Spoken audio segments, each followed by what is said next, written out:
Kumusta po kayo mga minamahal naming taga-subaybay at maligayang pagbabalik sa ating channel.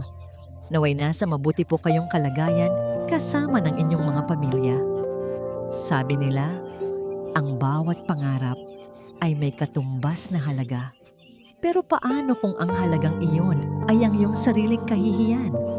Paano kung sa isang iglap, ang pag-asang matagal mong iningatan ay biglang maging isang bangungot na susukat sa tibay ng iyong buong pagkatao? Samahan po ninyo kami sa isang bagong kwento ng pag-ibig, pagsubok at karangalan. Tumigil ang mundo ni Hiraya de Mayuga sa tapat ng naglalakihang pinto ng La Perla Escondida. Gawa sa madilim at makintab na kahoy ang pinto na may hawakan na kulay ginto. Mula sa kinatatayuan niya sa labas, dinig niya ang mahinang tugtog ng isang piano at ang pinaghalong tunog ng mga kubyertos at tawanan ng mga taong hindi niya kauri. Huminga siya ng malalim, pinapakalma ang sarili. Mahigpit niyang hinawakan ang mumurahing pitaka na naglalaman ng kanyang buong yaman. 200 piso, isang luma at gutay-gutay na panyo. At ang pangarap na sana, ngayong gabi, ay maging iba. Kaya mo to, Hira. Bulong niya sa sarili. Muli niyang inayos ang laylayan ng kanyang bestida. Ito lang ang nag-iisa niyang formal dress. Isang regalong bigay pa ng datihang amo ng kanyang ina. Kulay asul ito. Simple ang tabas at medyo kupas na sa ilang bahagi. Kanina lang, bago siya umalis, nakita pa niya ang mga kalyo sa kamay ng kanyang ina habang maingat nitong tinatahi ang isang maliit na tastas malapit sa balikat. Mag-iingat ka, anak. Maganda ka, sabi nito. At sa mga matang yun, nakita ni Hiraya ang lahat ng pag-asa ng mundo. Iyon ang nagbigay sa kanya ng lakas para itulak ang mabigat na pinto. Pagpasok niya, para siyang pumasok sa ibang mundo. Ang ilaw mula sa mga chandelier ay parang mga bituin. Ang mga mesa ay may puting-puting mantel. At ang mga bisita ay nakasuot ng mga damit na marahil ay katumbas ng ilang buwang sahod ng kanyang ina. Isang lalaking naka-uniforme ang sumalubong sa kanya. "Good evening, ma'am. Do you have a reservation?" "Ah, oo. Nakapangalan kay Javi Imperial," sagot niya. Pilit na itinatago ang panginginig ng kanyang boses. Ngumiti ang lalaki. Isang ngiting profesional pero walang kabuhay-buhay. "This way, ma'am." Iginiya siya nito sa isang mesa sa gitna ng restaurant. At doon, nakita niya si Javi, ang isa sa mga pinakasikat na lalaki sa Akademya Ilustrada. Gwapo, mayaman, at tila balaging nakangiti. Kumaway ito sa kanya. "Hiraya, you came!" Masayang bati nito. Umupo si Hiraya, ramdam ang mga matang nakatingin sa kanya. Katabi ni Javi ang dalawa pa nitong kaibigan, mga lalaking madalas niyang makitang kasama nito sa campus. "Salamat sa pag-imbita," mahinang sabi ni Hiraya. Hindi pa rin siya makapaniwala. Isang linggo na siyang kinukulit ni Javi. Sinasabing gusto niya itong makilala ng mas mabuti. Noong una, inakala niyang biro lang yon. Bakit naman siya mapapansin ng isang Javi Imperial? "Of course, I wanted to treat you. You study so hard. You deserve a break," sabi ni Javi. Inabutan siya nito ng menu na nakabalot sa katad. Nang buksan ito ni Hiraya, halos malaglag ang kanyang panga. Ang pinakamurang pagkain sa listahan ay mas mahal pa sa 200 piso niya.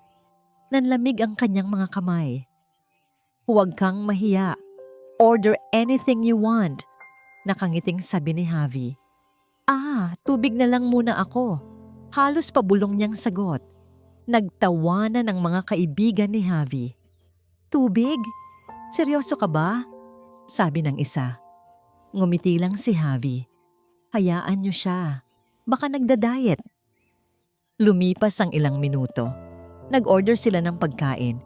Mga steak, pasta na may mga pangalang hindi niya maintindihan, at isang bote ng alak. Siya naman ay nakatingin lang sa kanyang baso ng tubig. Pakiramdam niya ay unti-unti siyang lumiliit sa kanyang kinaupuan.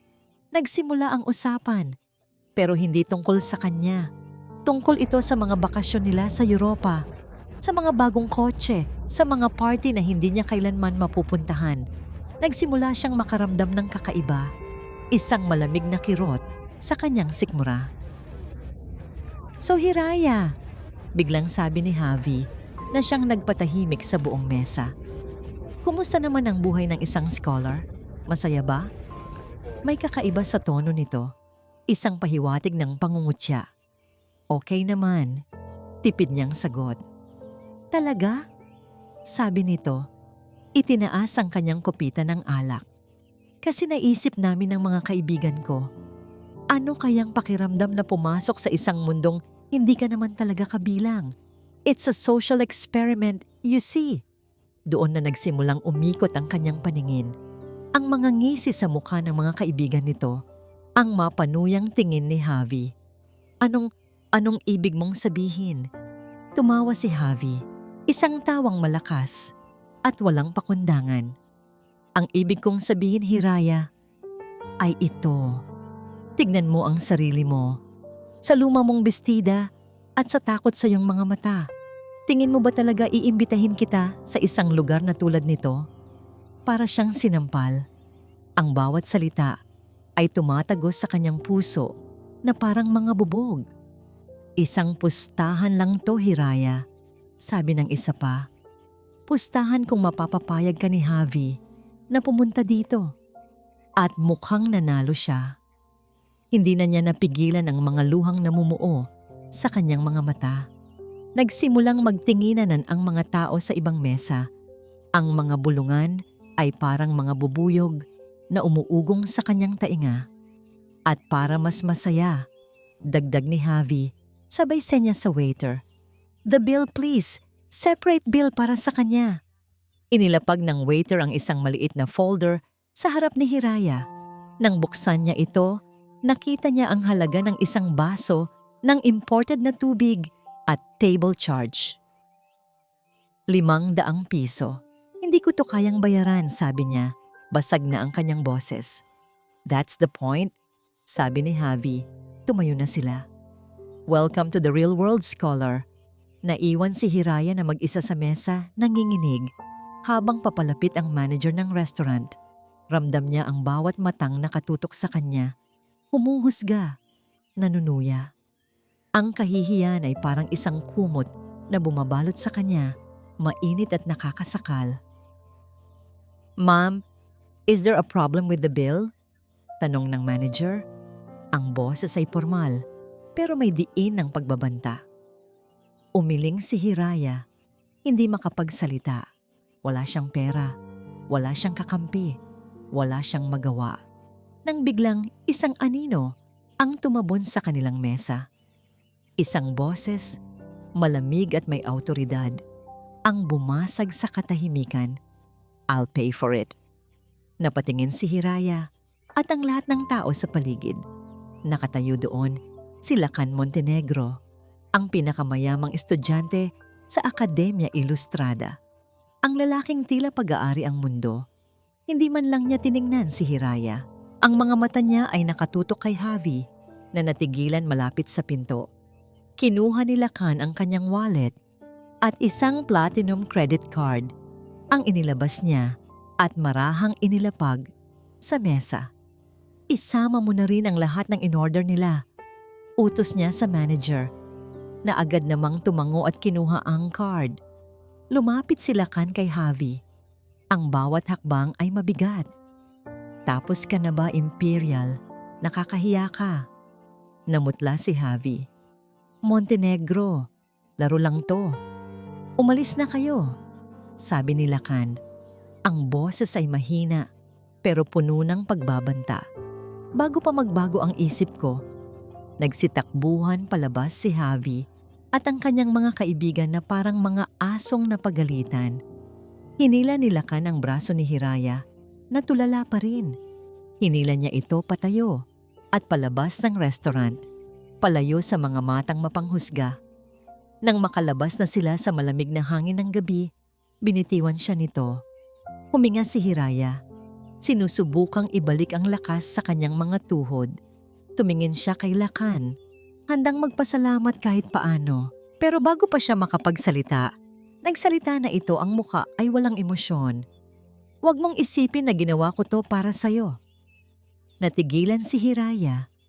Ayoko lang madungisan ang pangalan ng Akademya Ilustrada dahil sa mga walang kwentang kalokohan na tulad nito. Pagkasabi noon, tumalikod si Lakan at naglakad papunta sa isang itim na kotseng naghihintay sa kanya. Iniwan si Hiraya na mag-isa sa bangketa. Basag ang puso at lito ang isipan. Nagising si Lakan Montenegro na parang may mabigat na batong nakadagan sa kanyang dibdib. Hindi ito ang karaniwan niyang umaga. Kadalasan, ang una niyang iniisip ay ang presyo ng stock market o ang nakakabagot na board meeting na kailangan niyang daluhan kasama ang kanyang ama. Pero ngayong umaga, isa lang ang nasa isip niya, ang mga mata ni Hiraya Di Mayuga. Ang mga matang yon, puno ng paunang pag-asa, sinundan ng di makapaniwalang sakit at sa huli, nang nag-aapoy na kahihiyan. Bumangon siya mula sa kanyang malawak na kama. Ang malambot na Egyptian cotton sheets ay tila walang epekto sa kanyang pagkabagabag. Naglakad siya papunta sa salaming bintana na tanaw ang buong Ciudad de Oro. Mula dito, ang mga gusali ay parang mga laruan at ang mga tao ay parang mga langgam. Nakakainis. Bulong niya sa sarili. Naiinis siya kay Javi sa kababawan nito. Naiinis siya sa mga taong nagbubulungan sa restaurant. At sa isang sulok ng kanyang isipan, naiinis siya kay Hiraya dahil hinayaan itong mangyari iyon sa sarili niya. At higit sa lahat, naiinis siya sa sarili niya dahil hindi niya magawang alisin ang imahe nito sa kanyang isip.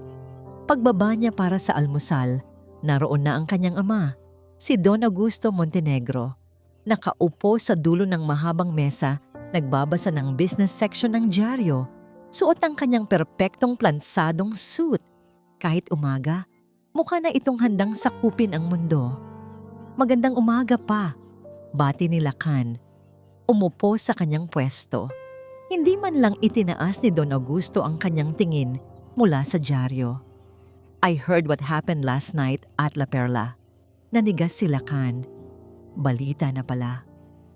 Lahat ng bagay na may kinalaman sa pangalan ng Montenegro ay mabilis kumalat. Malamig na sagot ng kanyang ama. Ibinaba na nito ang dyaryo. Ang mga mata nito ay kasing talim ng kutsilyo. And I am not pleased. You were just what, Lakan? Making a scene? Putol ni Don Augusto. Hindi ang pagbabayad mo sa bill ang problema ko. Ang problema ko ay ang pagpapakita mo ng kahinaan. You associated yourself with a nobody in public. Pinagtanggol mo ang isang taong walang maibabalik sa atin. That is not how we operate. That is not how you command respect. It was the right thing to do. Giit ni Lakan. Ngumisi ang kanyang ama. Ang tama ay isang konsepto para sa mga mahihirap anak. Para sa atin, ang mahalaga ay kung ano ang kapaki-pakinabang. At ang ginawa mo kagabi ay hindi kapaki-pakinabang. You are becoming too soft. Tumayo si Don Augusto. Inayos ang kanyang kurbata. Huwag mo nang uulitin. Ang isang Montenegro ay hindi nag-aaksaya ng oras sa mga taong walang halaga.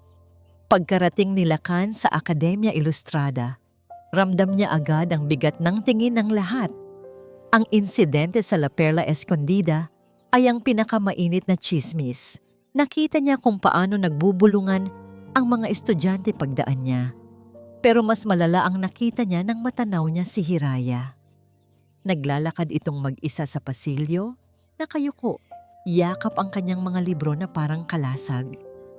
Ang mga estudyanteng dati hindi siya pinapansin, ngayon ay hayagan siyang tinitignan at pinagtatawanan. Para siyang may nakakahawang sakit na iniiwasan ng lahat. May kumirot sa puso ni Lacan. Isang bagay na hindi niya madalas maramdaman. Pagkakasala. Pumasok siya sa kanilang klase sa sociology sa ilalim ni Professor Alcaraz, isang matandang propesor na kilala sa kanyang talas ng isip. At tila alam na alam ng propesor ang nangyayari. Ang ating lipunan ay nahahati sa iba't ibang uri. Panimula ni Professor Alcaraz, ang kanyang mga mata ay tila sinisipat ang bawat estudyante. The privileged and the underprivileged, the powerful and the powerless. At madalas, ang mga linyang naghahati sa kanila ay nagiging pader. Isang pader na nagdudulot ng di pagkakaunawaan, panghuhusga, at minsan, kalupitan. Tumingin ito sa direksyon kung nasaan si Javi Imperial na biglang napayuko. Pagkatapos ay tumingin ito kay Lacan at sa huli, kay Hiraya. At dahil diyan, pagpapatuloy ng propesor, naisip kong magbigay ng isang espesyal na proyekto. Isang proyektong susukat sa inyong kakayahang tumawid sa mga pader na yon. Naging interesado ang buong klase. You will be working in pairs, sabi ni Professor Alcaraz. At ako na ang pumili ng magkapareha. The project is a deep dive study into class conflict and social divides within Ciudad de Oro. Nagsimula na siyang magtawag ng mga pangalan hanggang sa, and for the final pair, Lacan Montenegro and Hiraya Di Mayuga. Isang nakabibinging katahimikan ang bumalot sa buong silid-aralan. Lahat ay napatingin sa kanilang dalawa. Nakita ni Lacan ang gulat at pagtutol sa mukha ni Hiraya. Itinaas nito ang kamay. Professor, pwede po bang no reassignments, Miss Di Mayuga? Mariing sabi ng propesor. Ang mga mata ay nagsasabing wala nang pwedeng umapila. Minsan, ang mga taong pinakakailangan nating makausap ay ang mga taong pinakainiiwasan natin. This is 30% of your final grade. Pagkatapos ng klase, agad na tumayo si Hiraya at naglakad palabas. Tila ba gustong takasan ng lahat. Hinabol siya ni Lacan. Hiraya, wait! Tawag niya. Pero nagbingi-bingihan ito, binilisan pa ang lakad. Ayaw nitong makita o makausap siya. Naiinis man, naunawaan niya kung bakit. Sa huli, naabutan niya ito sa dulo ng pasilyo at hinarangan ng kanyang daan. Sandali lang, sabi ni Lacan. Medyo hingal. Kailangan nating mag-usap tungkol sa proyekto. Tumingin sa kanya si Hiraya sa unang pagkakataon mula noong gabing iyon. Ang mga mata niya ay malamig, walang bakas ng luha, tanging puro determinasyon at galit. Wala tayong kailangang pag-usapan, sabi nito. Look, I don't like this either. Frustrated na, sabi ni Lacan. Pero malaking porsyento to ng grado natin. Nakasalalay ang scholarship mo dito, di ba? Natigilan ito sa sinabi niya. Tama siya. At alam nila pareho iyon. Iyon ang kahinaan nito. Ang edukasyon niya ang tanging sandata niya. Kailangan ko tong maipasa, Hiraya. At sa tingin ko, kailangan mo rin. Tinitigan siya ni Hiraya ng matagal. Tila sinusuri ang kanyang buong pagkatao. Pagkatapos ng ilang segundo, isang malamig at matigas na ekspresyon ang gumuhit sa mukha nito. Huminga ito ng malalim. Tila sumusuko sa isang laban na alam niyang talo na siya sa simula pa lang. Sige, Mr. Montenegro. Ang formalidad sa pagtawag nito sa kanya ay parang isang pader na muling itinayo sa pagitan nila. Pero linawin natin ang isang bagay. Trabaho lang to. Hindi pagkakaibigan. At hindi ko kailangan ng awa mo. Ang silid-aklatan ng Akademya Ilustrada ay isang santuwaryo. Matataas ang kisame nito at ang amoy ng mga lumang libro ay parang pabango para kay Hiraya. Dito, pantay-pantay ang lahat. Ang yaman o estado mo sa buhay ay walang silbi sa harap ng karunungang nakalimbag sa bawat pahina. Pero ngayon, ang santuaryong ito ay parang naging isang kulungan. Nasa tapat niya si Lacan Montenegro, Sa isang malaking mesang gawa sa nara sa pinakasulok ng aklatan, ang distansya sa pagitan nila ay sapat na para magkasya ang 10 tao, pero ang tensyon ay napakakapal na halos hinihiwa nito ang hangin. Ito ang una nilang pagkikita para sa proyekto. Sa loob ng 15 minuto, wala ni isang nagsalita sa kanila. Si Lakan ay abala sa pag-scan ng mga libro sa kanyang tablet na nagkakahalaga ng 1 taon niyang baon. Si Hiraya naman ay nakatitig sa isang blangkong pahina ng kanyang kwaderno. Ang kanyang ballpen ay mahigpit na hawak sa kanyang kamay. Okay, so, unang nagsalita si Lakan, tila naiinip na sa katahimikan. I have an idea. Para mapabilis to, I can hire a research firm. Sila na ang gagawa ng data gathering and analysis. We just need to put our names on it. Mabilis, malinis, at siguradong mataas ang grado. Itinaas ni Hiraya ang kanyang tingin mula sa kwaderno. Ang mga mata ay nanlilisik. Ganoon ba talaga kadali ang lahat para sa'yo, Mr. Montenegro? Lahat ba pwedeng bayaran? Natigilan si Lakan sa kanyang sinabi. It's not about that. It's about being efficient. Hindi.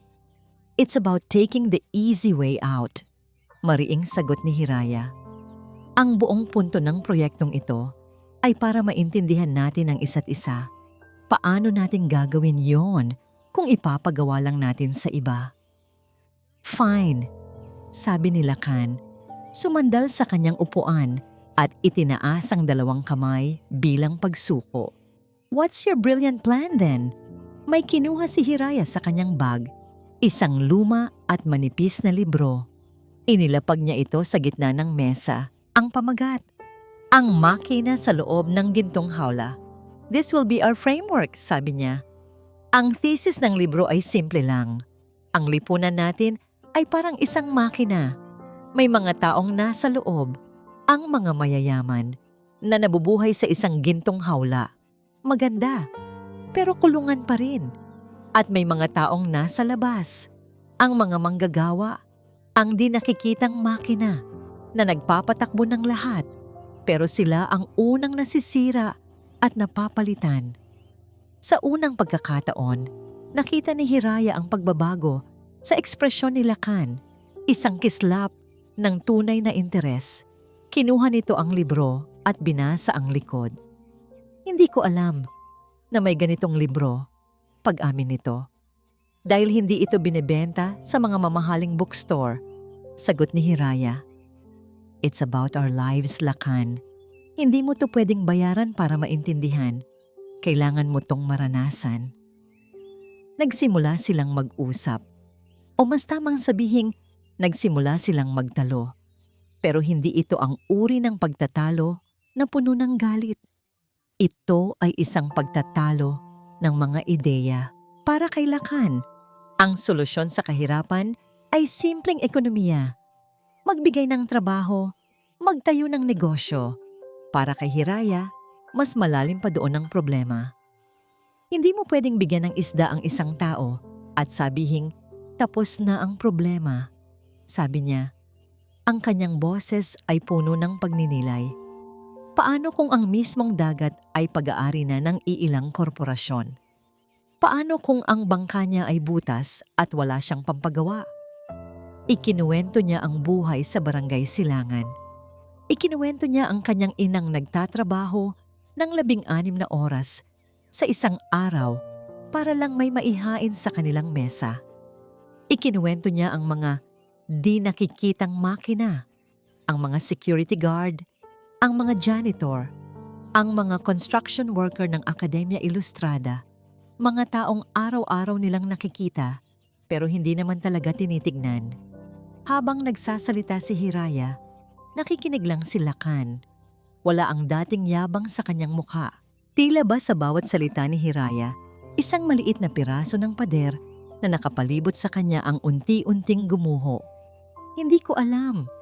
Mahinang pag-amin ni Lakan, tila kinakausap ang sarili. I never thought of it that way. Pagkatapos, sa isang iglap ng kahinaan, idinugtong niya, sa loob ng gintong hawla. Minsan, nakakasakal din. Everyone expects you to be perfect, to be powerful, to be like my father. You're not a person, you're an heir. Natigilan si Hiraya. Sa isang saglit, sa likod ng pangalang Montenegro, nakita niya ang isang lalaking nalulunod din. Sa ibang klaseng dagat nga lang. Nagpatuloy sila sa paggawa at sa gitna ng kanilang pagpapalitan ng mga datos at teorya, natuklasan nila ang isang bagay na pareho nilang gusto. Sa istante ng mga lumang libro, nakita ni Hiraya ang isang kopya ng paborito niyang nobela. Isang hindi gaanong sikat na akda ng isang lokal na manunulat. "Binabasa mo to?" Gulat na tanong ni Lakan. "Paborito ko to," sagot ni Hiraya. "Ako rin," sabi ni Lakan. At sa unang pagkakataon, isang tunay at hindi pilit na ngiti ang gumuhit sa kanyang mga labi. "I've read it 5 times." Sa maliit na sandaling iyon, hindi sila si Hiraya Di Mayuga, ang scholar, at si Lakan Montenegro, ang tagapagmana. Sila ay 2 taong nagkakaintindihan. Nang mag-aalas-6 na ng gabi, nagsimula na silang magligpit. Ang tensyon kanina ay napalitan na ng isang magaan, kung hindi man komportable, na katahimikan. Paglabas nila ng aklatan, bumungad sa kanila ang madilim na kalangitan at ang banta ng ulan. "Hahatid na kita," alok ni Lakan. Hindi ito utos, kundi isang pakiusap. Umiling si Hiraya. Ang pader na sandaling nawala ay muli niyang itinayo. "Hindi na kailangan, kaya ko." "Mukhang uulan ng malakas," pilit ni Lakan. Huminga ng malalim si Hiraya. Alam niyang tama ito. Pero ang pagtanggap ng tulong mula dito ay parang pag-amin ng pagkatalo. Tumingala siya sa kalangitan na kulay abo. "Mas gugustuhin ko pang maglakad sa ulan kaysa sumakay sa kotse mo, Mr. Montenegro." Pagkasabi noon, tumalikod siya at nagsimulang maglakad. Iniwan si Lakan na nakatayo. Nakatingin sa kanya habang ang unang patak ng ulan ay nagsisimulang bumagsak sa lupa. Ang itim at makintab na sedan ni Lakan ay tila isang dayuhang sasakyang pandigma sa makikitid na eskinita ng Barangay Silangan. Bawat liko niya ay isang pagsubok. Ang mga pader ng mga bahay ay halos sumasayad na sa kanyang side mirror at ang mga batang naghahabulan sa kalsada ay tila walang pakialam sa halaga ng sasakyang dumaraan. Sa wakas, natanaw niya si Hiraya. Naghihintay sa tapat ng isang maliit na tindahan. Pagbaba niya ng sasakyan, para siyang isang astronaut na unang tumapak sa ibang planeta. Ang amoy ng nilulutong pagkain mula sa mga karinderya ay humahalos sa amoy ng bagong labang damit na nakasampay sa pagitan ng mga bahay. Ang ingay ay nakabibingi, pero may ritmo ito, may buhay. "Late ka ng 5 minuto," sabi ni Hiraya. Walang-walang ngiti sa labi, pero may kakaibang kislap sa kanyang mga mata. Dito, sa kanyang mundo, siya ang may kontrol. "Sorry, traffic," sagot ni Lakan habang pinipilit na huwag ipakita ang kanyang pagkailang. Nakalak ang kanyang sasakyan, pero pakiramdam niya'y kailangan niya itong bantayan. "Walang traffic dito, Lakan. Dito, ang mga tao ang nagbibigay daan sa isa't isa," sabi ni Hiraya, sabay talikod. "Halika, magsisimula na tayo." Habang sinusundan niya si Hiraya, napansin ni Lakan ang lahat. Ang mga kapitbahay na bumabati kay Hiraya ng "Magandang umaga, Hira." Ang mga matatandang nakangiti sa kanya. Ang mga batang tumatakbo para yakapin siya.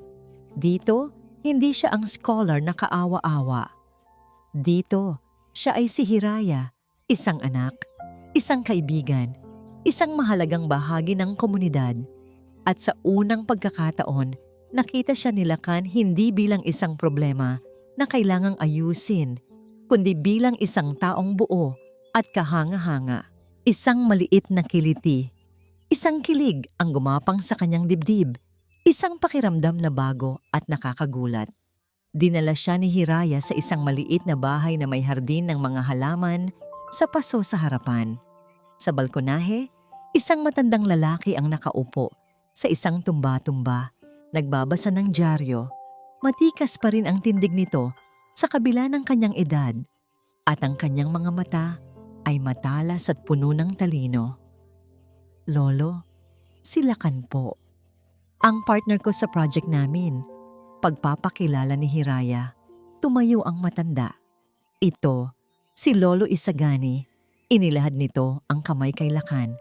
Nang tanggapin ito ni Lakan, naramdaman niya ang gaspang at lakas sa palad nito. Ang kamay ng isang taong nagtrabaho ng marangal sa buong buhay niya. Lakan Montenegro, sabi ni Lolo Isagani, hindi bilang tanong, kundi bilang isang pahayag. Narinig ko na ang apelyidong yan. May kakaiba sa tono ng matanda, isang bagay na hindi mawari ni Lakan. Isang karangalan po na makilala kayo. Magalang na sabi ni Lakan, ang karangalan, iho, ay hindi nakukuha sa pagpapakilala. Ito ay pinaghihirapan. Sagot ni Lolo Isagani. Umupo muli. Sige, magkape muna kayo bago kayo maglibot. Ang pag-uusap nila ni Lolo Isagani, kahit maikli, ay tumatak sa isip ni Lakan. Puno ito ng mga salita tungkol sa dignidad, paggalang sa sarili, at ang halaga ng mga bagay na hindi nabibili ng pera. Pagkatapos noon, nagsimula na silang maglibot sa palengke ng barangay para sa kanilang panayam. Habang kausap ni Hiraya ang mga tindera, pinagmamasdan lang ni Lakan ang paligid. Ang kanyang mga mata ay nahagip ng isang batang babae, marahil mga 7 taong gulang, na naglalako ng sampagwita. Ang pawis ay tumutulo sa kanyang noo, pero patuloy pa rin siya sa pag-aalok sa bawat dumaraan. Isang pamilyar na damdamin ang bumalot kay Lakan, awa, at kasabay nito, ang kagustuhang tumulong. Kumuha siya sa kanyang wallet, hindi barya. Kumuha siya ng isang bughaw na papel, 1,000 piso. Lumapit siya sa bata. Miss, pabili ako. Nanlaki ang mga mata ng bata sa perang nakita. Sir, wala po akong panukli dyan. Huwag mo nang suklian. Sa'yo na yan. Nakangiting sabi ni Lakan. Pakiramdam niya ay gumawa siya ng isang mabuting bagay. Pero ang nangiting iyon ay agad na naglaho nang marinig niya ang boses ni Hiraya sa kanyang likuran, malamig at nanginginig sa galit. Anong ginagawa mo? Napalingon si Lakan. Nakita niya si Hiraya, nakatitig sa perang hawak ng bata. Ang kanyang mukha ay nababalot ng di makapaniwalang galit. Tinutulungan ko lang siya. Depensa ni Lakan. Tinutulungan. Umalingaw-ngaw ang boses ni Hiraya at ang ilang tao sa palengke ay napalingon na sa kanila. Kinuha niya ang pera mula sa kamay ng bata at hinarap si Lakan. Hindi ito tulong, Lakan. Isa itong insulto. Ano? Nagbibigay lang ako. Ibinababa mo siya. Ipinapamukha mo sa kanya at sa aming lahat dito na isa siyang pulubi na kailangan ng limos mo. Sigaw ni Hiraya. Ang sakit sa kanyang boses ay mas matalas pa kaysa sa galit. Nagtatrabaho siya. Nagbebenta siya ng sampagita. May dignidad ang ginagawa niya. At sinira mo yon sa 1 pirasong papel. Ibinato ni Hiraya ang 1,000 pisong papel sa dibdib ni Lakan. Napaurong si Lakan. Gulat at hindi maintindihan ang bigat ng kanyang pagkakamali. Mahirap kami, Lakan. Oh, halos pumatak na ang luha ni Hiraya. Pero hindi kami mga pulubi. Tumalikod si Hiraya at naglakad paalis. Iniwan si Lakan na nakatayo sa gitna ng palengke. Hawak ang gusot na pera habang ang lahat ng mata ay nakatutok sa kanya, humuhusga. Nang akmang susundan niya si Hiraya, isang kamay ang pumigil sa kanyang balikat. Si Lolo Isagani. Ang mukha ng matanda ay hindi galit, kundi puno ng lungkot at pag-unawa. Tumingin ito sa mga mata ni Lakan at sinabi sa isang mahinahon Ngunit mabigat na boses, "Iho, may mga sugat na hindi kayang pagalingin ng pera. Sa katunayan, lalo lang nitong pinadudugo ang mga ito." Pakiramdam ni Hiraya ay huminto ang kanyang paghinga nang una niyang matanaw ang mansyon ng mga Montenegro. Hindi ito isang bahay, isa itong palasyo na gawa sa puting bato at salamin, na papaligiran ng isang hardin na kasing laki ng plaza ng Barangay Silangan. Sa gitna ng hardin, isang fountain ang nagbubuga ng tubig na tila kumikinang sa ilalim ng araw. "Dito ka nakatira?" Mahinang tanong niya kay Lakan, na siyang nagmamaneho. Hindi sumagot si Lakan. Ipinark lang niya ang kotse sa harap ng malaking pinto. Mula sa araw ng insidente sa palengke, hindi na sila gaanong nag-usap. Isang mabigat na pader ng pagkailang ang muling itinayo sa pagitan nila. Ngayon, kailangan nilang magpanggap na normal ang lahat para sa kanilang proyekto. Pagpasok nila sa loob, isang katulong na nakauniforme ang sumalubong sa kanila.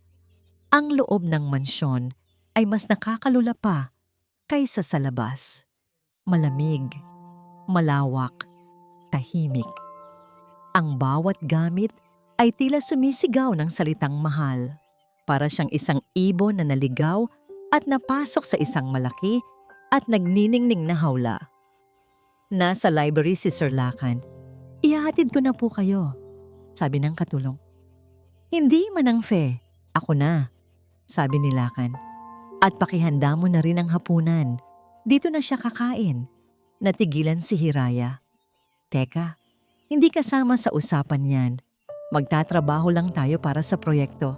Huwag kang mag-alala. Hindi ka malulunod sa pagkain namin." Pilit ang nangiting sabi ni Lakan. "My father wants to meet you." Isang malamig na kaba ang gumapang sa dibdib ni Hiraya. Ang ama ni Lakan, si Don Augusto Montenegro. Isang pangalan na halos isang alabat sa mundo ng negosyo. Isang pangalan na katumbas ng kapangyarihan. Ang library ay kasing laki ng buong bahay nila. Puno ito ng mga libro mula sa sahig hanggang kisame. Sa gitna, sa likod ng isang malaking mesa na gawa sa mahogany, nakaupo ang isang lalaki.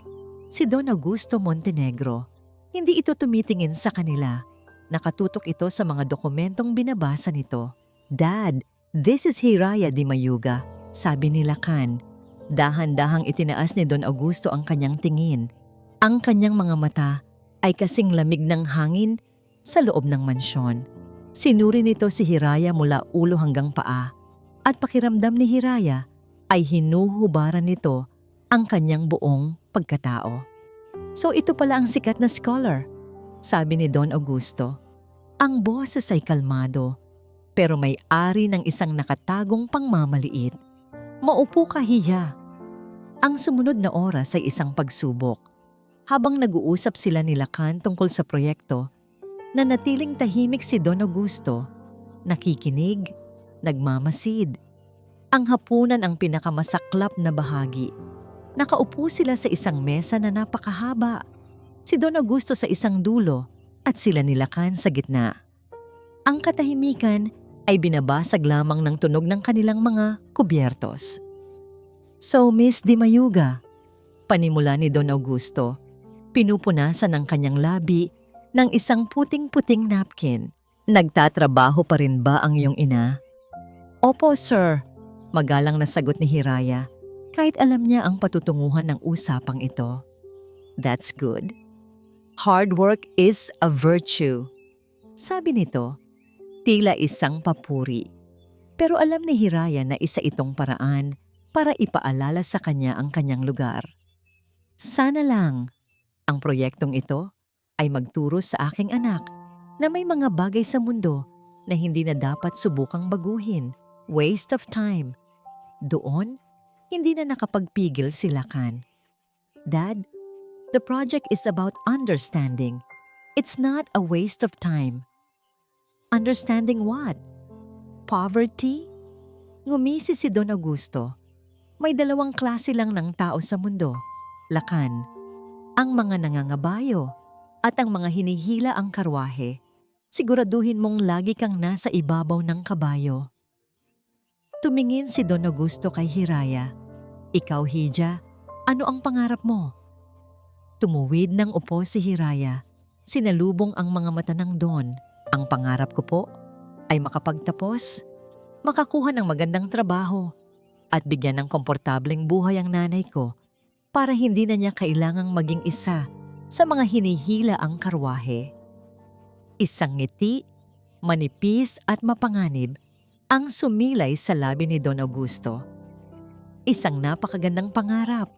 Pagkatapos ng hapunan, habang naghihintay si Hiraya ng masasakyan sa labas ng gate, isang pamilyar na boses ang narinig ni Lakan mula sa loob. Ang kanyang ama. Bantayan mo ang batang yan, Lakan, sabi ni Don Augusto. Ang boses ay seryoso. May kung anong pamilyar sa mga mata niya.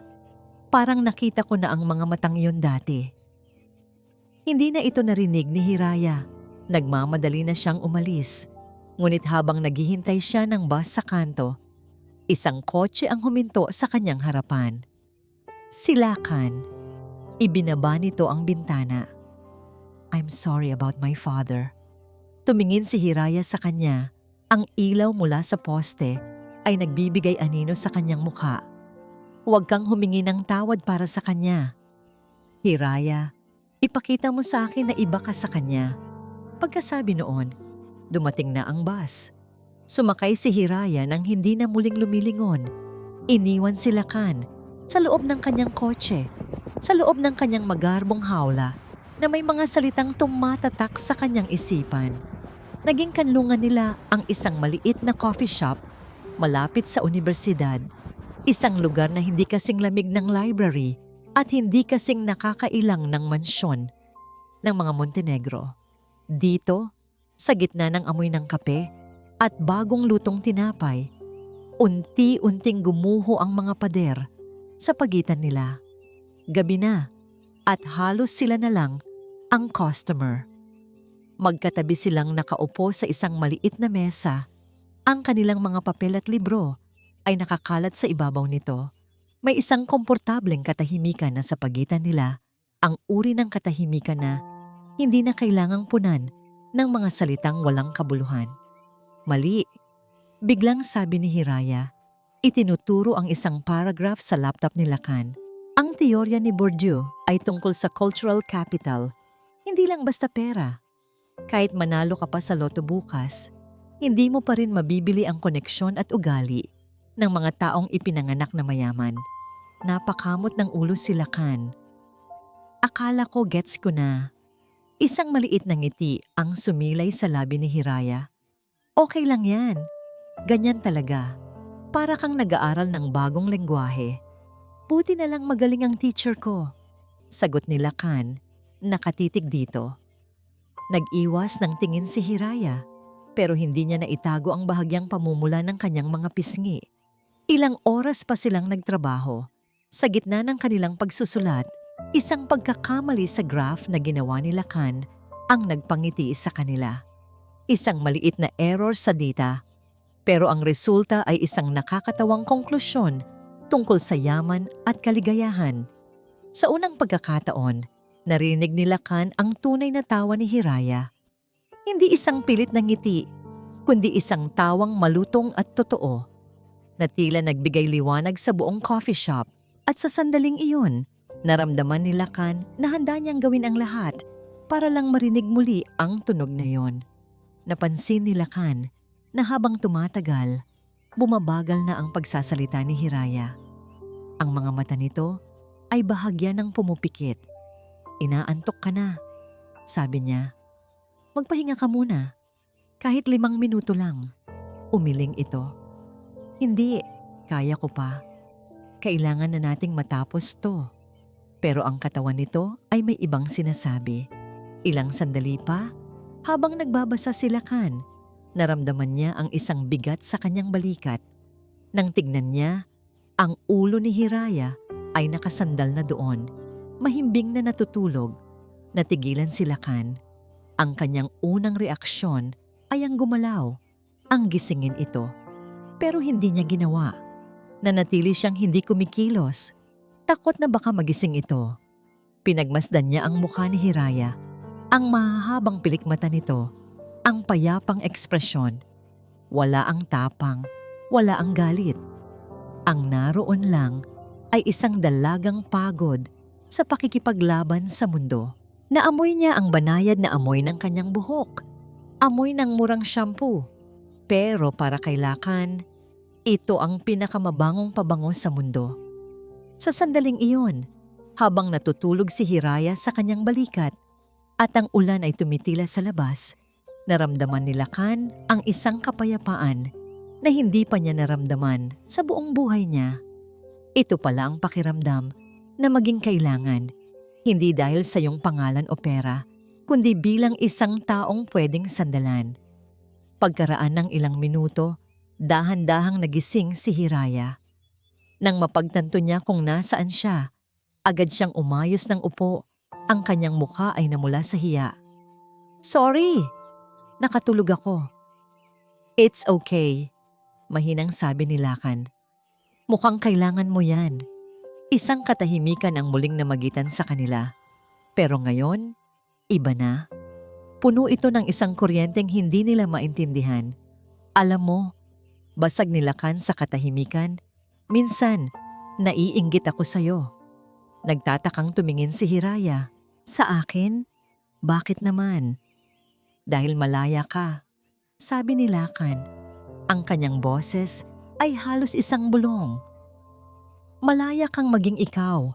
Malaya kang mangarap ng sarili mong pangarap. Ako? Ang pangarap ko ay matagal nang nakasulat para sa akin bago pa man ako ipanganak." "Lahat tayo may kinatatakutan," mahinang sagot ni Hiraya, nakatingin sa labas ng bintana. "Ako, takot akong mabigo. Takot akong biguin ang nanay ko. Ang bigat ng pangarap niya para sa akin, minsan parang hindi na ako makahinga." Sa pag-amin nilang iyon ng kahinaan, tila may isang tulay na nabuo sa pagitan nila. Tumingin sila sa isa't isa at sa mga mata nila, nakita nila ang kanilang mga sarili. 2 taong nakakulong sa magkaibang hawla. Dahan-dahan, itinaas ni Lakan ang kanyang kamay. Inalis niya ang isang hibla ng buhok na nakaharang sa mukha ni Hiraya. Ang kanyang mga daliri ay bahagyang dumampi sa pisngi nito. Mainit, malambot. Hindi umiwas si Hiraya. Nakatitig lang ito sa kanya. Ang mga mata ay nangungusap. Ang mundo sa paligid nila ay tila naglaho. Ang natira na lang ay silang dalawa. Ang tibok ng kanilang mga puso. Dahan-dahan, inilapit ni Lakan ang kanyang mukha sa mukha ni Hiraya. Nakita niya itong marahang pumikit.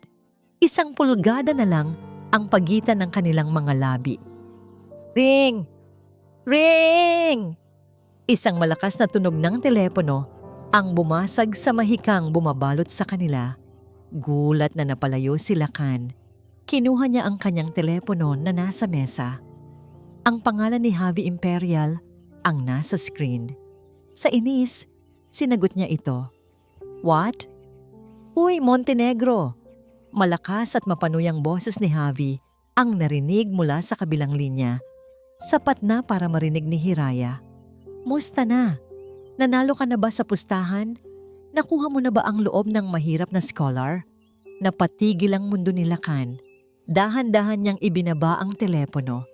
Tumingin siya kay Hiraya. Ang kislap sa mga mata nito kanina ay wala na.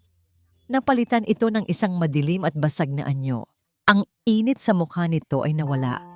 Napalitan ng isang nakakapasong lamig. Isang salita lang ang narinig niya. Isang salitang binitawan nito na parang lason. "Pustahan? Pustahan?" Ang salitang iyon ay lumabas sa bibig ni Hiraya na parang isang sumpa. Hindi ito pasigaw. Ito ay isang bulong. Isang bulong na mas matalas pa sa kahit anong sigaw. Puno ng di makapaniwalang sakit. Ang mukha ni Lakan ay namutla. Ang telepono ay tila dumikit sa kanyang kamay. "Hiraya, sandali, let me explain." Ipaliwanag, isang tawa, walang kagalakan at puno ng pait, ang kumawala kay Hiraya. "Ano ang ipapaliwanag mo, Lakan?" na lahat ng ito, lahat ng pag-uusap, lahat ng pagtulong, lahat ng sandaling ito, kasama sa laro. Tumayo siya, ang kanyang mga kamay ay nanginginig. Ang mga libro at papel sa mesa ay nagkalat. Ang tanga-tanga ko. Hindi, Hira. Hindi totoo yan. Desperadong sabi ni Lakan. Tumayo na rin siya para harangan ito. May pustahan nga, pero matagal na yon. Hindi ko tinuloy. Maniwala ka sa akin. Pero ang mga salita ni Lakan ay parang hangin na lamang. Para kay Hiraya, ang lahat ng piraso ng palaisipan ay biglang nabuo. Ang insidente sa La Perla Escondida, ang biglaang kabaitan ni Lakan, ang pagpupumilit niyang maging bahagi ng buhay niya. Lahat pala ay isang malaking kasinungalingan, isang masalimuot at mas masakit na bersyon ng panloloko ni Javi. "Huwag," sabi ni Hiraya. Itinaas ang kanyang kamay nang akmang hahawakan siya ni Lakan. Ang boses niya ay basag na. "Huwag na huwag mo akong hahawakan." Ang sakit sa mga mata niya ay higit pa sa galit. Ito ay pagkasuklam. Pagkasuklam, hindi lang para kay Lakan, kundi para na rin sa sarili niya. Dahil pinayagan niya ang sarili niyang maniwala. Pinayagan niya ang sarili niyang umasa. Pinayagan niya ang sarili niyang maramdaman ang isang bagay na alam niyang imposible. "Hiraya, please." Pagmamakaawa ni Lakan. "The bet was a stupid joke from the start. It never meant anything. What we have?" "Wala tayong Lakan," sigaw niya. At sa pagkakataong ito, narinig na ito ng barista sa counter. "Wala. Isa lang akong laruan para sa inyong mga mayayaman. 'Di ba? Isang bagay na pwedeng pagpustahan, paglaruan, at pagtawanan." Dinampot niya ang kanyang bag. Walang pakialam kung mahulog man ang laman nito. Tumalikod siya at mabilis na naglakad palabas. "Hiraya!" sigaw ni Lakan. Hinabol siya. Bumukas ang pinto ng coffee shop at bumuhos ang malakas na ulan na tila nakikidalamhati sa naganap. Ang lamig ng hangin ay dumampi sa balat ni Hiraya, pero hindi nito kayang palamigin ang apoy ng galit at kahihiyan na nagniningas sa kanyang dibdib. Naabutan siya ni Lakan sa gitna ng daan, sa ilalim ng buhos ng ulan. Hinawakan nito ang kanyang braso. "Makinig ka naman sa akin." Humarap si Hiraya. Ang ulan ay humahalo sa mga luhang hindi na niya napigilan. Ang kanyang mukha ay larawan ng isang taong nawasak. "Makinig?" Humagulhol siya. "Para ano pa? Para paniwalaan ko ulit ang mga kasinungalingan mo? Para maging katatawanan na naman ako?" Itinaas niya ang kanyang kamay at sa lahat ng kanyang lakas, sinampal niya si Lakan. Ang tunog ng sampal ay halos hindi narinig dahil sa lakas ng ulan. Pero naramdaman ito ni Lakan hanggang sa kaibuturan ng kanyang kaluluwa. "Ikaw, si Javi, ang ama mo, pare-pareho lang kayo." Sigaw ni Hiraya, ang bawat salita ay puno ng lason at sakit. "Isang lahi ng mga ahas na mapaglaro. Layuan mo ako. Layuan mo ang pamilya ko." Binitiwan niya ang sarili mula sa pagkakahawak ni Lakan at tumakbo. Tumakbo siya ng walang lingon-likod, papalayo sa lalaking sumira sa kanya, papalayo sa katangahan niya. Ang bawat patak ng ulan ay parang karayom na tumutusok sa kanyang balat, pero mas masakit pa rin ang sugat sa kanyang puso. Naiwan si Lakan na nakatayo sa gitna ng ulan. Ang pisngi ay namumula at manhid sa sakit ng sampal. Pero mas manhid ang kanyang puso. Pinapanood ang babaeng unti-unti nang nagiging importante sa kanya na maglaho sa dilim.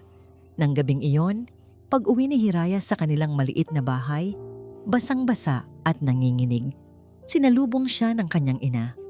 Walang tanong. Niyakap lang siya nito ng mahigpit at sa yakap na yon, ibinuhos ni Hiraya ang lahat ng sakit, ang lahat ng luha, ang lahat ng pirapirasong bahagi ng kanyang nawasak na tiwala. Isang linggong impyerno para kay Lacan. Ang bawat tawag niya ay hindi sinasagot. Ang bawat text message ay nananatiling delivered, hindi read. Sa unibersidad, tila nagkaroon si Hiraya ng kakayahang maging invisible. Iniiwasan siya nito sa bawat pasilyo, lumilipat ng upuan, kung nasa iisang silid sila, at kung magkakasalubong man ang kanilang mga mata, ang nakikita lang ni Lacan ay isang blangko at malamig na pader. Ang proyektong dati naglapit sa kanila ay naging isang sandata para ilayo siya. Kinabukasan pagkatapos ng insidente, nakatanggap si Professor Alcaraz ng isang email. Isang kompletong kopya ng kanilang research paper, mahusay na pagkakasulat, perpekto ang pagkakaformat, pero isa lang ang pangalang nakalagay sa itaas, Hiraya Di Mayuga. Kalakip nito ay isang maikling sulat na humihiling na bigyan na lamang siya ng sariling grado at payagan siyang magtrabaho ng mag-isa. Desperado na si Lacan. Alam niyang wala ng halaga ang kanyang mga paliwanag kay Hiraya.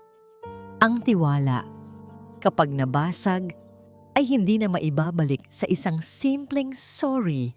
Kailangan niya ng katibayan. Kailangan niyang patunayan na hindi siya nagsisinungaling. At isa lang ang taong makakapagbigay sa kanya noon.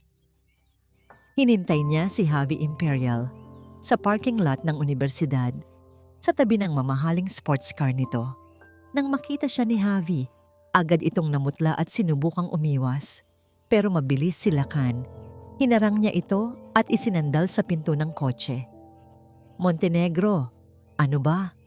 Takot na sabi ni Javi. "Ang pustahan," mariing sabi ni Lacan. Ang kanyang mga mata ay nag-aapoy sa galit. "Sino ang nagsimula?" "Laro lang yon pare. Huwag mo nang palakihin. Huwag mo akong subukan, Javi." Sigaw ni Lacan, hinigpitan ang pagkakahawak sa kwelyo nito. "Alam kong hindi mo to sariling ideya. Masyado kang duwag para gawin ang isang bagay na ganito kalaki. Sino ang nag-utos sa'yo?" Nanginginig si Javi. Ang dating yabang ay ganap ng naglaho. Wala. Sinasabi ko sa'yo." "Ang tawag mo sa telepono, planado ba yon?" Tanong ni Lacan. Ang kanyang boses ay mas kalmado na ngayon, pero mas mapanganib. "Paano mo nalaman na magkasama kami? Paano mo nalaman kung kailan ka tatwag?" Hindi ko alam. Nagkataon lang." Tinitigan ni Lacan si Javi ng diretso sa mga mata. Nakita niya ang takot dito, ang pagsisinungaling. "May nag-utos sa'yo na sirain kami, di ba?" Hindi na nakasagot si Javi. Nag-iwas ito ng tingin, nanginginig. At sa kanyang takot, isang pangungusap ang kumawala sa kanyang bibig. Isang pangungusap na nagpabago sa lahat. "Huwag mo akong sisihin. Ginawa ko lang ang gusto ng mga nakakatanda." Binitiwan ni Lacan si Javi na parang isang maruming basahan. Gusto ng mga nakakatanda. Paulit-ulit na umalingaw-ngaw ang mga salitang iyon sa kanyang isipan. Hindi ito basta laro ng mga estudyante. May mas malaking puwersa sa likod nito. Isang taong may kapangyarihan, isang taong may motibo. Bumalik si Lacan sa mansyon. Ang kanyang isip ay puno ng mga tanong. Umupo siya sa kanyang kwarto, sa gitna ng karangyaan, pero pakiramdam niya ay nalulunod siya. Sinubukan niyang alalahanin ang lahat. Ang kakaibang interes ng kanyang ama sa isang simpleng scholar, ang mga salita nito sa hapunan. May kung anong pamilyar sa mga mata niya. Ang biglaang paglitaw ni Javi, isang malamig at nakakakilabot na hinala, ang nagsimulang mabuo sa kanyang isipan. Hindi kaya. Imposible. Bakit gagawin yun ng kanyang ama? Para saktan siya. Para turuan siya ng leksyon. Oo, malupit ang kanyang ama. Pero hanggang sa ganitong punto, kailangan niya ng patunay. Hinintay niyang gumabi. Hinintay niyang umalis ang kanyang ama para sa isang business dinner. Alam niyang bawal, pero wala na siyang pakialam. Dahan-dahan. Pumasok siya sa lugar na pinakabanal at pinakapribado sa buong mansyon, ang opisina ni Don Augusto Montenegro. Ang amoy ng mamahaling tabako at katad ang sumalubong sa kanya. Binuksan niya ang ilaw sa mesa. Sinimulan niyang halungkatin ang mga drawer, mga kontrata, mga financial report, mga blueprint. Walang kahit anong konektado kay Hiraya. Naisip niyang sumuko na. Marahil ay mali siya. Marahil ay paranoid lang siya. Pero may isang drawer na nakalock. Ang pinakaibaba. Kumuha siya ng isang paperclip mula sa mesa at gamit ang isang trick na natutunan niya noong bata pa siya, sinubukang buksan ito. Pagkatapos ng ilang nakakabahalang pag-click, bumukas ito. Ang laman nito ay hindi mga dokumento ng negosyo. Ang laman nito ay mga lumang folder, personal na mga file. Isa-isa niya itong tiningnan. Hanggang sa matigilan siya sa isang folder na medyo bago pa kumpara sa iba. Isang pangalan lang ang nakasulat sa labas, gamit ang eleganteng sulat kamay ng kanyang ama. Isang salita, isang apelyido, Di Mayuga.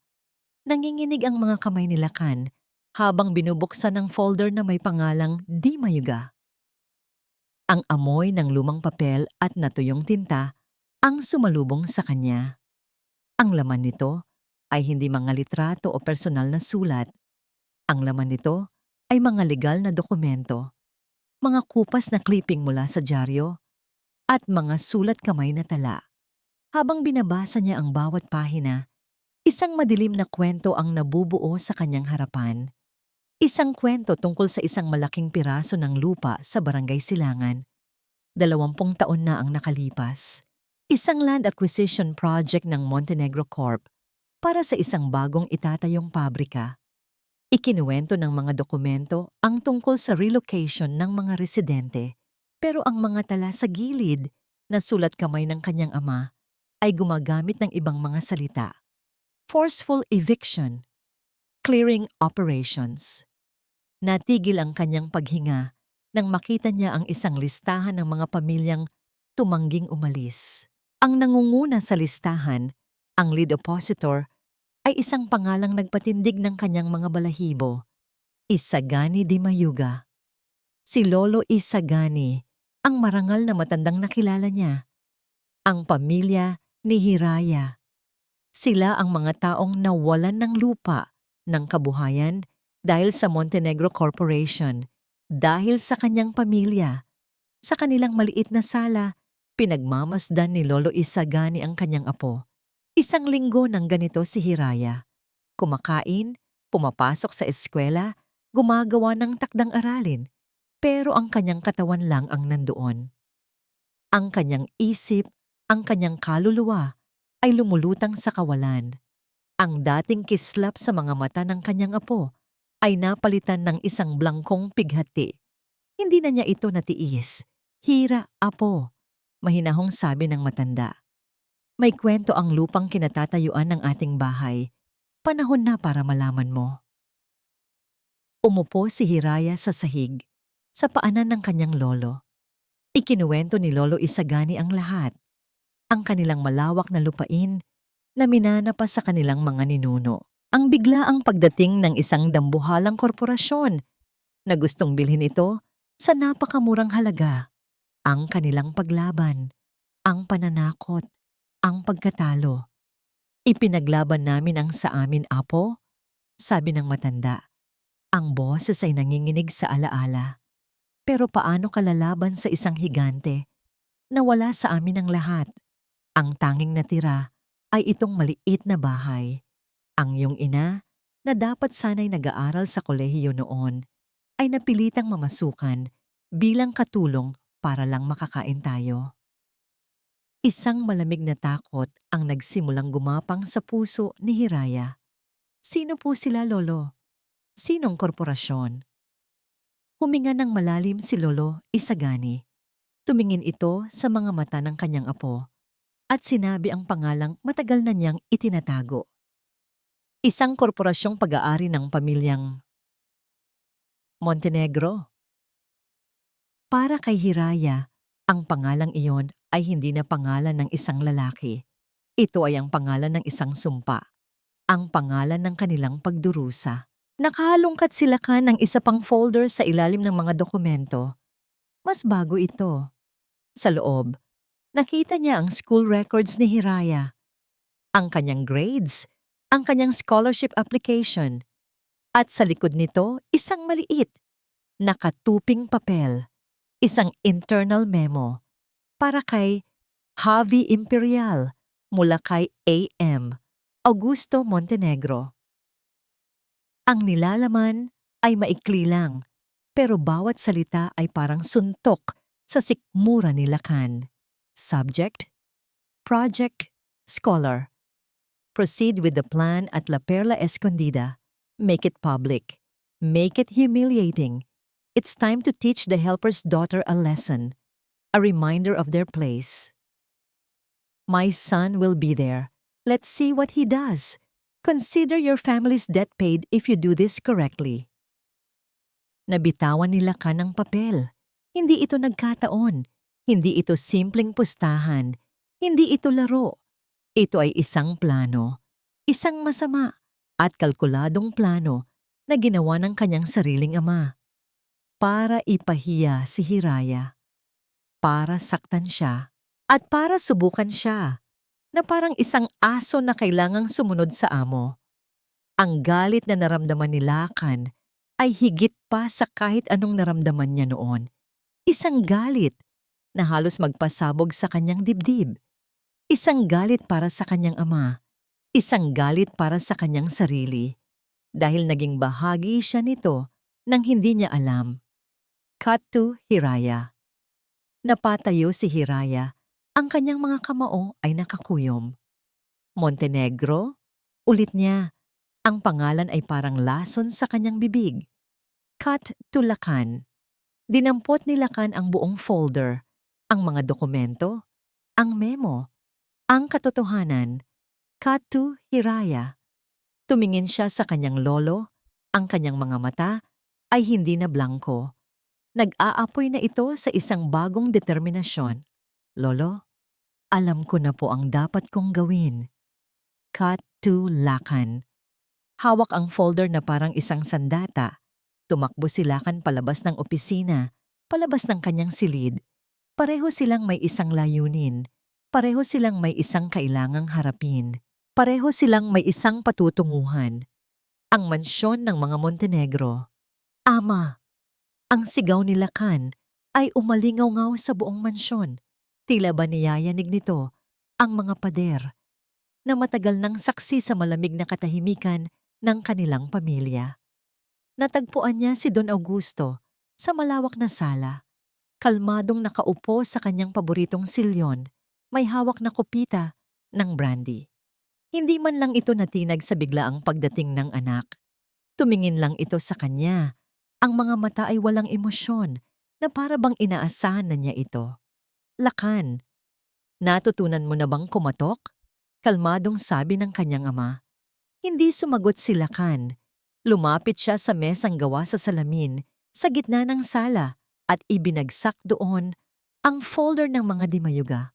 Ang tunog ng pagbagsak nito ay parang isang putok ng baril sa gitna ng katahimikan. Kumalat ang mga lumang dokumento at ang isang pirasong memo sa ibabaw ng mesa. Ano to? Tanong ni Lacan. Ang kanyang boses ay nanginginig sa pinaghalong galit at pighati. 20 taon pa? 20 taon yung itinago to? Ang pagnanakaw niyo sa lupa ng pamilya nila? Kinuha ni Don Augusto ang memo. Tiningnan niya ito ng walang pagbabago sa ekspresyon na parang isang resibo lang ito ng grocery. At ito? Halos pabulong na sabi ni Lacan. Hindi makapaniwala sa kahinahunan ng kanyang ama. Bakit? Bakit niyo kailangang gawin to sa kanya? Sa isang inosenteng babae? Para lang turuan ako ng leksyon? Hindi lang para sa'yo. Sagot ni Don Augusto. Ibinalik ang memo sa mesa.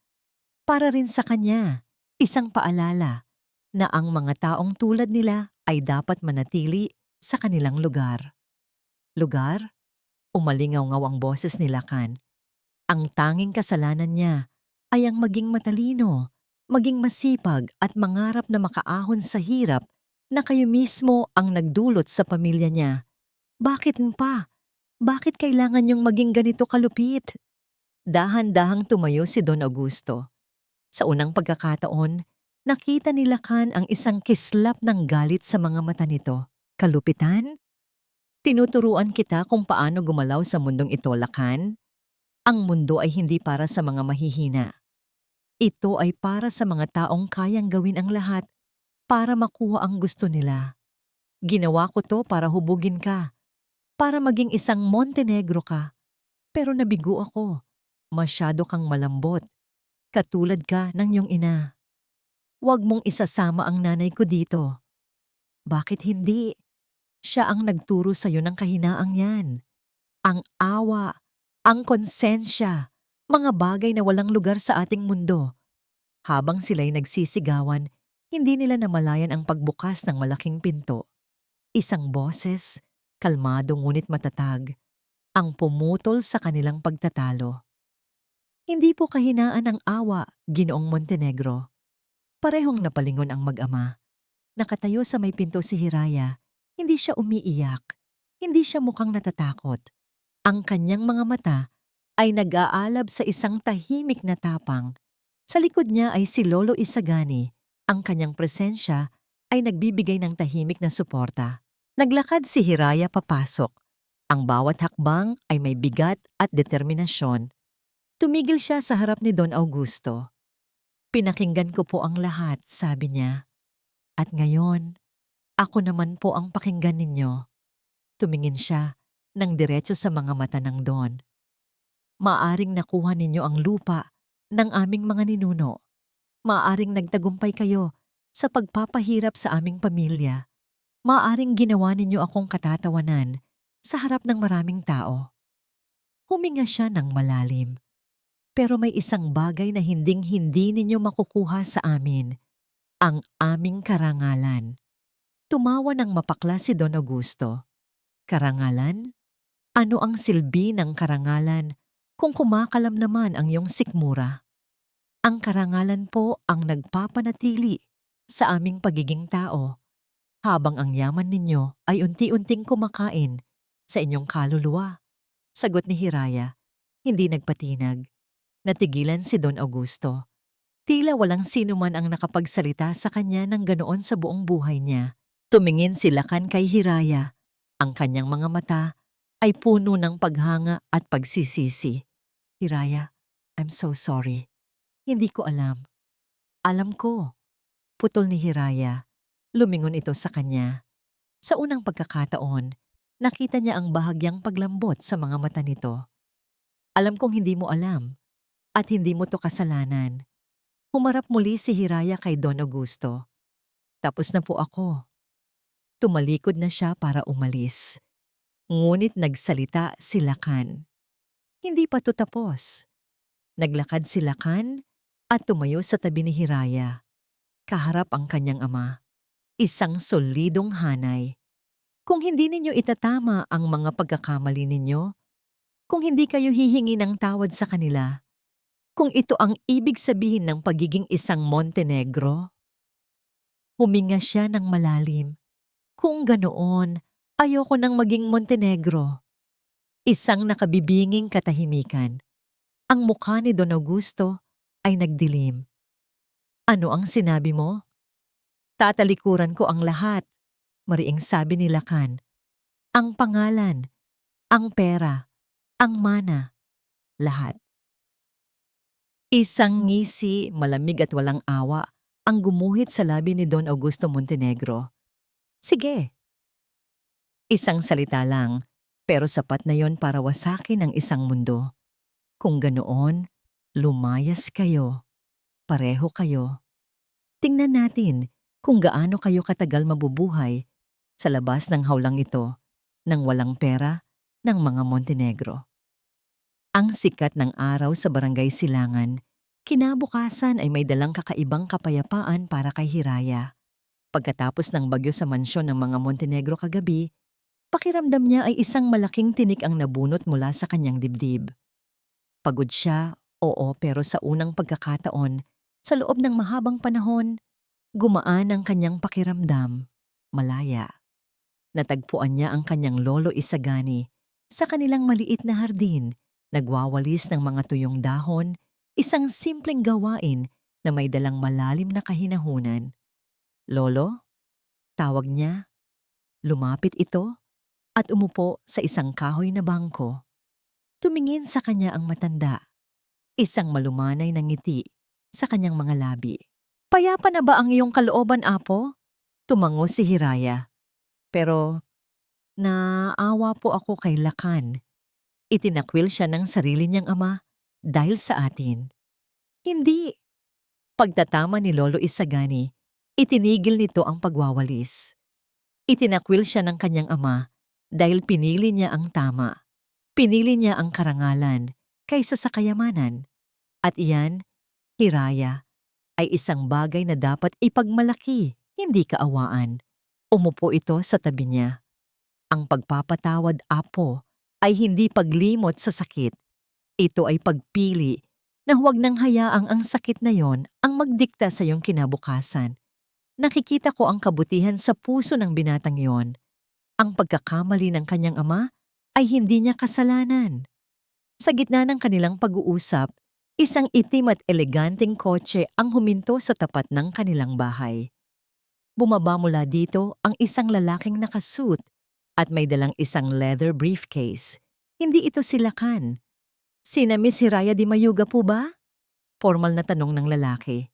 Ako nga po, sagot ni Hiraya, habang si Lolo Isagani ay tahimik na nakamasid sa likuran niya. Ako si Attorney Diaz, ang abogado ng Montenegro Corporation. Pagpapakilala nito. Pinapunta ako ni Don Augusto Montenegro para ayusin ang lahat ng tahimik. Binuksan nito ang briefcase sa ibabaw ng isang maliit na mesa sa kanilang balkonahe. Ang laman nito ay isang dokumento at isang manager's check. Nanlaki ang mga mata ni Hiraya nang makita niya ang halaga sa tseke. 10 milyong piso, sapat na pera para bilhin ang buong kalye nila. Sapat na para hindi na magtrabaho ang kanyang ina habang buhay. This is a non-disclosure agreement, paliwanag ng abogado. Kapalit ng halagang yan, ang pamilya Di Mayuga ay pumapayag na kalimutan na ang lahat ng nakaraang issue sa lupa at hindi na magsasalita pa tungkol sa anumang bagay na may kinalaman sa pamilyang Montenegro. Sa isang iglap, dumaan sa isip ni Hiraya ang lahat ng kanilang paghihirap. Ang mga gabing nag-aaral siya sa ilalim lang ng ilaw ng kandila. Ang mga kalyo sa kamay ng kanyang ina. Ang buhay na simple at puno ng pagkukulang. Ang 10 milyon ay isang mabilis na daan palabas sa lahat ng yon. Ang kanyang ina, na narinig ang usapan at lumabas, ay natigilan sa nakita. Nakita ni Hiraya ang pag-aalinlangan sa mga mata nito. Ang tukso na wakasan na ang kanilang paghihirap. Ngunit tiningnan ni Hiraya ang kanyang lolo. Nakita niya ang tiwala sa mga mata nito at naalala niya ang kanyang mga salita. Ang karangalan ay hindi nabibili. Huminga siya ng malalim. Kinuha niya ang tseke. At sa harap ng nagtatakang abogado, dahan-dahan niya itong pinunit sa gitna. Pagkatapos ay pinunit niya ulit hanggang sa maging maliliit na piraso na lamang ito. Pakisabi po kay Ginoong Montenegro, sabi ni Hiraya, ang kanyang boses ay kalmado ngunit matatag, na ang hustisya ang kailangan namin, hindi ang kanyang limos. Ang karangalan ng aming pamilya ay hindi ipinagbibili. Napatulala ang abogado. Hindi ito makapaniwala sa kanyang nakita. Kinuha nito ang mga dokumento at nagmamadaling umalis, tila ba takot na mahawa sa kabaliwan ng pamilyang ito.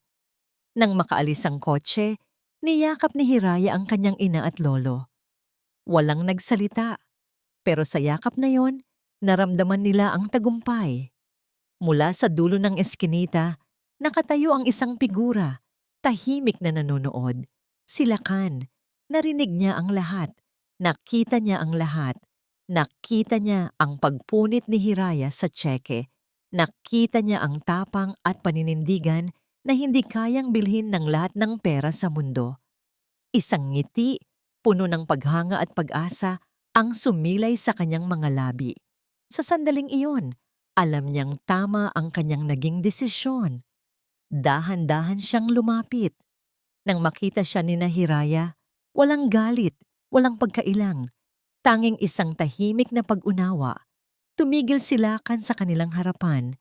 Ang kanyang mga mata ay nakatuon lamang kay Hiraya. Tinuruan mo ako ng isang leksyon na hindi kayang ituro ng kahit anong eskwelahan, Hiraya. Sabi niya, ang kanyang boses ay puno ng sinseridad. Ngayon, pagkakataon ko namang patunayan na karapat-dapat ako sa leksyong yun. Ilang buwan nang lumipas, ang araw ng pagtatapos sa Akademya Ilustrada ay dumating, puno ng pag-asa at mga pangarap. Ang init ng araw ay tila isang magandang senyales para sa mga bagong yugto sa buhay ng mga mag-aaral. Sa entablado, tumayo si Hiraya de Mayuga, hindi bilang isang kaawa-awang scholar, kundi bilang ang class valedictorian. Suot ang kanyang toga at medalya. Tiningnan niya ang mga taong nasa harapan niya, ang kanyang ina at si Lolo Isagani. Parehong lumuluha sa tuwa at pagmamalaki. Madalas nating naririnig na ang edukasyon daw ang susi sa tagumpay. Panimula niya sa kanyang talumpati. Ang kanyang boses ay malinaw at matatag. Umaalingaw-ngaw sa buong gymnasium. Pero sa aking paglalakbay, natutunan ko na may mas mahalaga pa kaysa sa mga librong ating binasa at sa mga markang ating nakuha. Ito ay ang karunungang dala ng karanasan at ang dignidad na hindi kailanman dapat isuko, gaano man kahirap ang buhay. Ang kanyang mga salita ay tumagos sa puso ng bawat isa, lalo na sa isang taong tahimik na nakatayo sa likuran, malayo sa entablado. Si Lakan. Hindi na siya ang Lakan Montenegro na kilala ng lahat. Ang kanyang mamahaling damit ay napalitan ng simpleng polo shirt at pantalon. Wala na ang kotseng naghihintay sa kanya. Ngunit ang dating yabang sa kanyang mga mata ay napalitan ng isang bagay na mas totoo at mas malalim. Kapayapaan. Iniwan niya ang lahat. Sa tulong ng isang trust fund na ipinagkaloob sa kanya ng kanyang yumaong ina, isang bagay na hindi kayang kontrolin ng kanyang ama, nagsimula siyang muli. Hindi siya bumili ng bagong kotse o kondominium. Sa halip, ginamit niya ang pera para magtayo ng isang foundation, ang Silangan Educational Fund, isang organisasyong nagbibigay ng scholarship at tulong pinansyal sa mga mahihirap ngunit matatalinong estudyante mula sa barangay Silangan.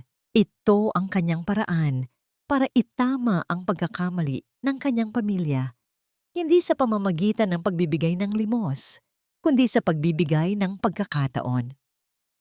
Nang matapos ang seremonya, sa gitna ng pagbati at pagyayakapan, lumapit si Lolo Isagani kay Lakan. "Binabati kita, iho," sabi ng matanda. Inilahad ang kanyang kamay. "Wala po akong ginawa, Lolo. Si Hiraya po ang nagtapos." Nakangiting sagot ni Lakan. Tinanggap ang kamay nito. "Hindi," sabi ni Lolo Isagani. "Ngayon, ikaw ay tunay ng naging isang marangal na tao." Sa gitna ng karamihan, nagtama ang mga mata ni Lakan at Hiraya. Dahan-dahan, lumapit si Hiraya sa kanya. Ang kanyang diploma ay hawak ng mahigpit. "Congratulations," sabi ni Lakan. Ang kanyang nangiti ay totoo at puno ng paghanga. "Salamat," sagot ni Hiraya. "Narinig ko ang tungkol sa foundation. Salamat din para doon." "Wala yon. Kulang pa yon," sabi ni Lakan. Walang mamahaling regalo si Lakan. Walang bulaklak. Sa halip, may kinuha siya sa kanyang bag, isang libro, ang paborito nilang nobela, na may bagong pabalat. "Para sa'yo." para maalala mo kung saan nagsimula ang lahat ng pagtatalo at pagkakaintindihan. Tinanggap ito ni Hiraya, isang matamis na ngiti ang sumilay sa kanyang mga labi. Naglakad sila palayo sa karamihan sa ilalim ng mga puno ng akasya sa campus. Wala na ang bigat ng nakaraan. Wala na ang pader ng yaman at kahirapan. Ang natira na lang ay dalawang tao, dalawang kaluluwang nagtagpo, nagkasakitan, at sa huli, naghilom dahil sa isa't isa. So, basag nilakan sa katahimikan, bahagyang nahihiya. Ngayong pareho na tayong unemployed, pwede na ba kitang imbitahan magkape? Sa isang simpleng karinderya lang, walang formalidad, walang sorpresa. Tumingin si Hiraya sa kanya. Ang kanyang mga mata ay kumikinang sa ilalim ng sikat ng araw. Ang nangiti sa kanyang labi ay umabot hanggang sa kanyang mga mata. Oo naman, sagot niya. Payag ako. At habang sila'y magkasabay na naglalakad patungo sa kanilang bagong simula, alam nilang ang kanilang kwento ay hindi isang fairy tale ng isang prinsipe at isang mahirap na dalaga. Ito ay isang kwento ng paggalang, isang pag-ibig na isinilang hindi sa kabila ng kanilang pagkakaiba, kundi dahil dito. At dito po nagtatapos ang kwento nila, Hiraya at Lakan, isang paglalakbay na nagturo sa atin na ang tunay na karangalan ay hindi nasusukat sa anumang yaman, kundi sa tibay ng puso at sa pagpili sa tama. Kahit gaano pa ito kahirap, taos-puso po akong nagpapasalamat sa inyong walang sawang pagsubaybay at pakikinig sa bawat kabanata. Ang inyong suporta po ang nagbibigay sa amin ng lakas upang magpatuloy sa paglikha ng mga kwentong pumupukaw sa ating damdamin. Nais ko pong marinig ang inyong saloobin. Ano po ang pinakapaborito ninyong eksena? Anong aral ang inyong natutunan? I-comment nyo lang po sa ibaba at ating pag-usapan. Kung nagustuhan nyo ang kwentong ito, isang pindot lang po sa like button ay malaking tulong na. Huwag na rin pong kalimutang i-share sa inyong mga kaibigan at mag-subscribe sa ating channel para hindi po kayo mahuli sa mga susunod pa nating kwento. Muli, ako po ang inyong lingkod, nag-iiwan ng isang paalala. Ang bawat puso ay may sariling kwento at ang bawat kwento ay may aral na naghihintay. Pagpalain po kayo ng Panginoon, kayo at ang inyong buong pamilya. Hanggang sa muli.